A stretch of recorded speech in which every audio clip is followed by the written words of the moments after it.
Well, after a beautiful event at Port Royal, as usual, the circus heads down to Hagerstown, Maryland for night number 7 and race number 6 at Hagerstown Speedway.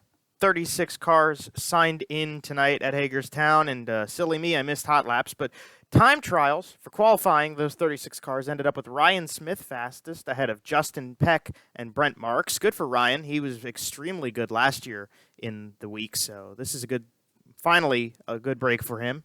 So for heat number 1, Kyle Reinhardt and Freddie Raymer lined up on the front row. Ryan Smith got a great jump on the green flag, made a big move up, and him and Raymer battled for the race lead for a little before he fell back a bit. Tanner Thorson came on strong throughout the entire course of the heat race, was able to catch up and move in on Freddie Raymer. They had a valiant battle for the last 2 laps of the heat, and Thorson held him off. So Tanner Thorson wins heat race number 1 over Freddie Raymer, Ryan Smith, Anthony Macri, and Kyle Reinhardt getting the final transfer.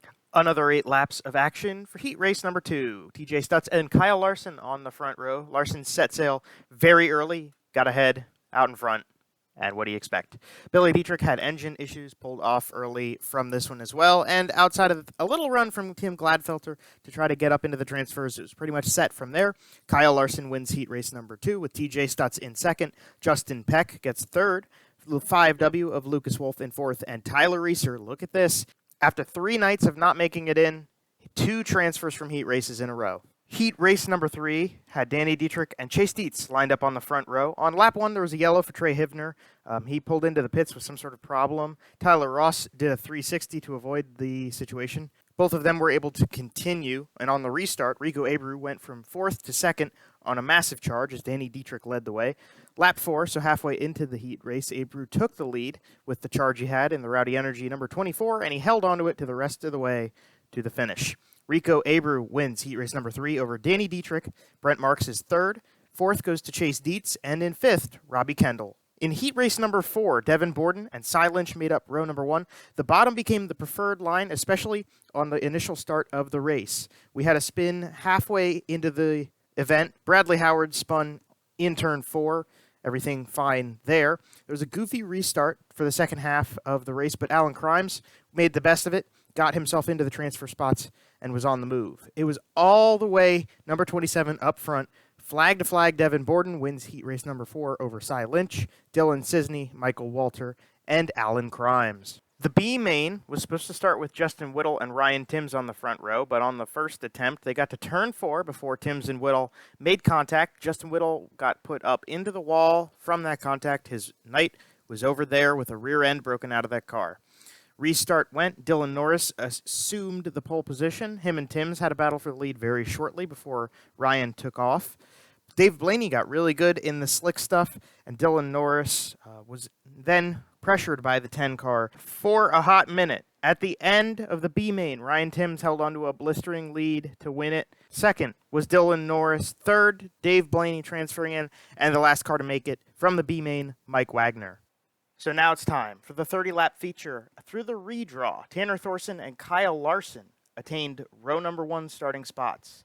Larson got a monster run out of turn 2 after the green flag drops, and he leads very easily. On lap number 4, Tyler Reeser pulled off the racetrack, the first car to DNF out of the race tonight. On lap 8, Brent Marks starts closing the gap a little bit to Kyle Larson. He attained second to that point in time. We got all the way to halfway. Kyle Larson, Brent Marks, and Anthony Macri is the top 3, 15 of 30 laps into this race. Going to lap 18, Dylan Norris is off the pace. He pulls off the racetrack. He becomes the 3rd car out, as Dave Blaney had also parked it to that point. On lap 22, we saw the first slide job. Brent Marks in turn number 1 gets past Kyle Larson and holds on to that spot. On lap 26, a car that was pretty fast up to that point, Tanner Thorson pulls off the track as well. Nothing comes of it. No caution. Lap 27, Kyle Larson tries the absolute bottom of the racetrack to find some grip, as it had become very slick to that point down low, and the top side of the racetrack was worked all the way to the top of the facility. On lap 28, out of 30, yellow flag comes out. Kyle Reinhardt has engine trouble, and he parks on the front stretch. His night is over. 7 cars left on the lead lap as the restart comes out with a green-white checker situation. And off of the first starting position in the restart, Brent Marks gets a nice jump.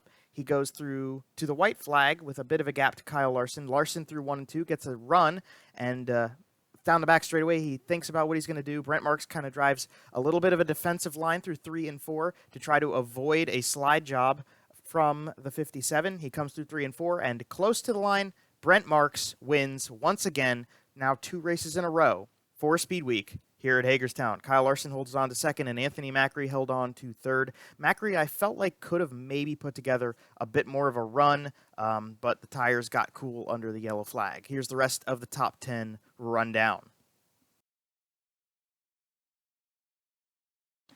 Here's a quick check-in on what the power rankings were coming into the race, and now here's your updated standings. Obviously, with the run, he's having Brent Marks at the top with Macri, Abreu, Peck, and Larson rounding out the top 5 in the rankings, and Larson heading out for NASCAR. Next race is the Grove. Night number 8 of the week, race number 7, potentially. Rain is in the forecast, so we'll see. But if it does go, I will be there, and we will have on-track highlights and everything like we're supposed to for these videos. But I appreciate the patience getting back to the racetrack for my schedule and making these videos a little bit better. So until we meet you again, if not for the Grove, if it rains out, to Port, if it doesn't rain out, to Selinsgrove for the finale, which probably won't rain out. Thank you for watching, and we'll see you next time.